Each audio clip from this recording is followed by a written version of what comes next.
ఒక నాంది అంటే మొట్టమొదట మనం ఎలక్షన్లో గెలిచాక 11 నెలలైంది.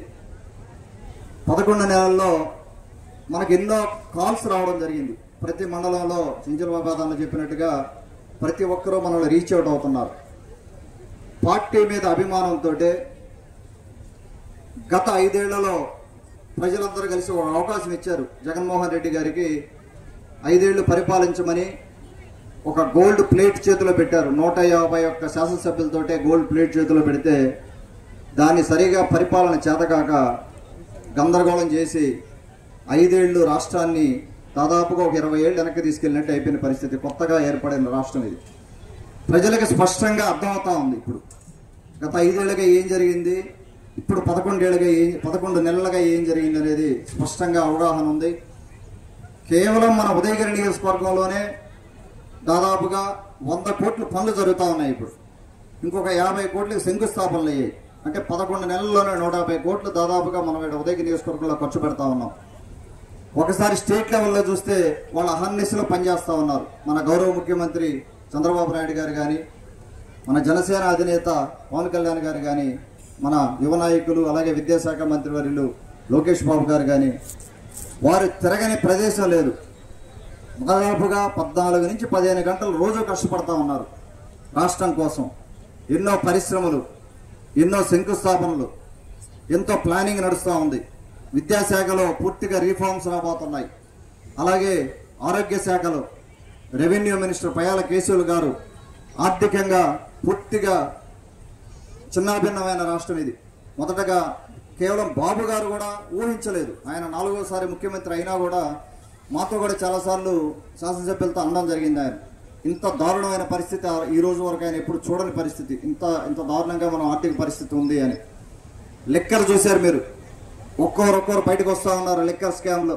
రాజాకేశ్ రెడ్డి దగ్గర నుంచి మొదలు పెడితే మొత్తం తవ్వుకుంటా పోతే పెద్ద స్కామ్ అది. మొత్తం అందరూ బయటపడుతున్నారు. ఒక రకంగా ఫైనాన్షియల్ స్కాము ప్లస్ జనాల జీవితాలతో ఆడుకున్నారు, ఆరోగ్యంతో ఆడుకున్నారు. ఎంతో మందిని హాస్పిటల్ పాలు చేశారు, ఆరోగ్యాలతో ఆడుకున్నారు. అట్టగా ఒక్కోటొక్కటి అన్ని కుంభకోణాలు, అన్ని వాళ్ళు చేసిన అరాచకాలు అన్నీ బయటకు వస్తూ ఉన్నాయి. ప్రజలు కూడా గమనిస్తూ ఉన్నారు. వైసీపీ నాయకులు గమనిస్తున్నారు, కార్యకర్తలు గమనిస్తున్నారు, ఆలోచన చేస్తున్నారు. ఉదయగిరి నియోజకవర్గంలో ఏం జరిగింది గత 40 ఏళ్ళుగా. మనం ఇంకా టెక్నాలజీ డెవలప్ అయింది. ఈ రోజున ఎన్నో అందుబాటులోకి వచ్చాయి. గ్లోబలైజేషన్ వచ్చింది, అవకాశాలు మెండుగా ఉన్నాయి. విజయరామన్న వాళ్ళు శాసనసభ్యులుగా చేసినప్పుడు వారికున్న రిసోర్సెస్ తోటే వారు ఎంతో చేశారు నియోజకవర్గానికి. కేవలం మన తెలుగుదేశం పార్టీ అధికారంలో ఉన్నప్పుడే కొద్ది గొప్ప అభివృద్ధి జరిగింది ఇక్కడ. ఈ రోజున రిసోర్సెస్ పెరిగాయి, టెక్నాలజీ పెరిగింది, అవకాశాలు ఉన్నాయి. మన ఆలోచన విధానం కూడా మారింది. మరి ఇంకా ఆపేద్దాం, ఈ గొడవలు ఆపేద్దాం, ఊళ్ళల్లో కొట్టుకోవడం ఆపేద్దాం, మన జీవితాలు మార్చుకుందాం, మన పిల్లల జీవితాలు మారుద్దాం, పిల్లలు బాగా బతకాలి, కనీసం వచ్చే జనరేషన్ అన్నా కూడా వాళ్ళు ప్రశాంతంగా బతకాలి, ఎక్కడికో పోయి ఉద్యోగం చేసుకోవాలి, లేదంటే ఇక్కడ ఉద్యోగం ఉంటే ఇక్కడ ఉద్యోగం చేసుకోవాలి, లేదంటే రైతుగా ఇక్కడ సెటిల్ అవ్వాలంటే వారికి మంచి బాట మనం వేయాలి అనే ఉద్దేశంతో అందరిలో కూడా నేను పంచాయతీలు తిరుగుతూ ఉన్నాను. ఆలోచన విధానం మారింది, గొడవలు తగ్గినాయి. నేను రాగానే ఒక మొట్టమొదట నేను చెప్పింది పోలీస్ డిపార్ట్మెంట్ వారికి, దయచేసి కేసులు పెట్టమాకండి, కేసులు ఆపేయండి. పంచాయతీలోనే సర్దుబాటు చేసుకోండి. పంచాయతీ పెద్దలు ఉంటారు, చిన్న చిన్న సమస్యలు ఉంటే అక్కడే వాళ్లే కూర్చొని పరిష్కారం చేయండి, లేదంటే కౌన్సిలింగ్ ఇచ్చి పంపించండి. కానీ కేసులు ఈ విధంగా ఒకరి మీద ఒకరు కేసులు పెట్టుకుంటా వెళ్తే ఎప్పుడు కూడా సమాజం బాగుపడదు. ఆ ఇన్బ్యాలెన్స్ ఎప్పుడు ఉంటుంది. అది డెవలప్మెంట్కి అడ్డంగా వస్తుంది. అది మనం వెళ్ళేటప్పుడు, మనం డెవలప్ చేసుకొని వెళ్ళేటప్పుడు ఒకసారి మనకు అడ్డం పడుకునే పరిస్థితి. సో ఆ రకమైన పరిస్థితి లేకుండా మనం ముందుకెళ్లాల్సిన అవసరం ఉంది. ఈ రోజున జి కొండారెడ్డిపల్లిలో చూస్తే మొట్టమొదట నాంది పడింది ఇక్కడ మన వీరారెడ్డి గారు. మన పార్టీకి దాదాపుగా 70-80 కుటుంబాలతోటి వారు రావడం, అలాగే మన లోకల్ తెలుగుదేశం పార్టీ నాయకత్వం మన మధు గారు కానీ వారు కానీ వర్క్ చేసి వారిని ఆహ్వానించి కలిసి పనిచేసుకుందాం, అభివృద్ధి దిశగా ముందుకెళ్దామని చెప్పి వారు పెద్ద మనసు చేసుకొని వారితో పనిచేయడానికి ముందుకు రావడం మంచి శుభ పరిణామం. ఇది సొంత మండలంలో రాగానే నాకు ఒక రకమైన ఎనర్జీ వస్తుంది. ఇక్కడ సొంత మండలం, నిద్రపోతున్నా కూడా కారులో సొంత మండలంలోకి వెళ్తాము అంటే నాకు అప్పుడే తెలిసిపోతుంది. అంత అభిమానం ఉన్న మండలం, ఇక్కడ పెట్టు పెరిగిన ప్రాంతం కాబట్టి, నాన్న తిరిగిన ప్రాంతం కాబట్టి చాలా అభిమానం ఉన్న మండలం. అలాగే తెలుగుదేశం పార్టీకి కంచుకోటిది. ఇంకా చాలా చేయొచ్చు మనమేడ రాబోయే రోజుల్లో అన్ని బూతుల్లో. ఏ పంచాయతీలు అయితే మనకు నెగిటివ్ ఉందో అక్కడి నుంచే మొదలు పెట్టాము ఈరోజు మన ప్రయాణం. ఈ విధంగా వైసీపీ నుంచి వచ్చేవాళ్ళు ఇంకా చాలా మంది ఉన్నారు. రాబోయే 7-8 నెలల్లో మొత్తం దాదాపుగా వైసీపీ నుంచి అందరూ కూడా మనకు ఎవరైతే కాల్స్ చేసి మన దగ్గర ఉన్నారో వాళ్ళందరితో మాట్లాడి సమన్వయం చేసుకొని, మన వెంకట సుబ్బయ్య గారు కూడా పెద్ద మనసు చేసుకొని గండిపాళెం పంచాయతీలో వారు కూడా అందరితో మాట్లాడతానని చెప్పారు. అక్కడ కూడా బలమైన నాయకత్వం మన తెలుగుదేశం పార్టీలోకి జాయిన్ అవ్వడానికి రెడీగా ఉన్నారు. రాబోయే 1-2 వారాల్లో ఒక పెద్ద ప్రోగ్రాం అది కూడా జరగబోతా ఉంది. అలాగే కూడా ఇతర పంచాయతీల్లో కూడా తెలుగుదేశం పార్టీ నాయకులు దయచేసి ఆలోచన చేయండి. అభివృద్ధి పదంగా మనం ముందుకెళ్ళాలి. వచ్చేవారిని ఆహ్వానించి ముందుకెళ్లాల్సిన అవసరం ఉంది. నేను ఈ గ్రామ కమిటీలు, ఈ కేఎస్ఎస్లు కూడా తొందరగా కంప్లీట్ చేయాల్సింది ఉందన్నా ఈ కేఎస్ఎస్లు కూడా తొందరగా 100% ఇంకా అవ్వలేదు అవి. అలాగే గ్రామ కమిటీలు వేసుకోవాలి. కొండాపురం మండలంలో దాదాపుగా 2 పంచాయతీలు తప్పితే మిగతా పంచాయతీలని నేనే స్వయంగా తిరుగుతా ఉన్నాను. దానికి 2 రీజన్లు. ఒకటి, నాకు అర్థం కావడానికి అక్కడ గ్రామ పరిస్థితి ఎలా ఉంది, ఆ గ్రామ సమస్యలు పెద్ద సమస్యలు ఏమున్నాయి, నాయకత్వం ఎలా ఉంది. ఒక రకంగా ఏంటంటే కొంతమంది ఆఫీసులకు వచ్చే వాళ్ళనే తెలుగుదేశం ఎమ్మెల్యే గుర్తిస్తుంటాడు, లేదంటే బాబు గారి దృష్టికి వెళ్తుంటారనే ఉద్దేశం కొంతమందిలో ఉంటుంది. ఆ పరిస్థితులు లేవు, ఇప్పుడు మారిపోయింది. అందుకే స్వయంగా నేను గ్రామ కమిటీలో కూడా నేను వచ్చి కూర్చుంటున్నాను. కమిటీ ఏర్పడేటప్పుడు కూడా నేను అక్కడే వచ్చి కూర్చుంటున్నాను, అర్థం చేసుకోవడానికి, పరిస్థితులను అర్థం చేసుకోవడానికి.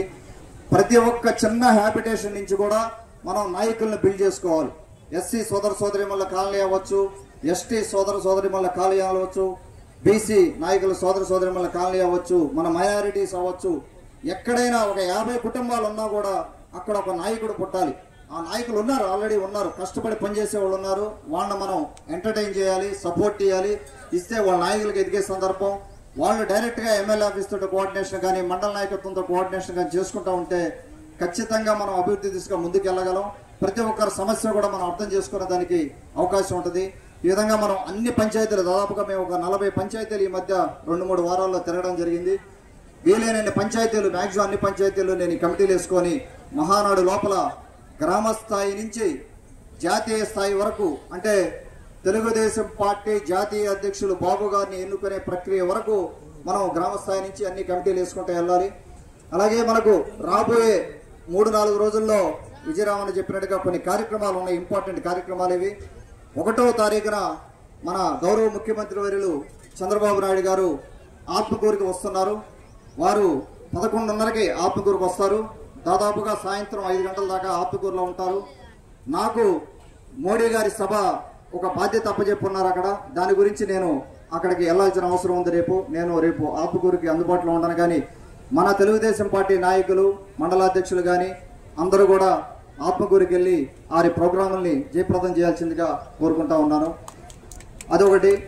తర్వాత మే 2వ తారీఖున మనం మోడీ గారి సభ ఉంది.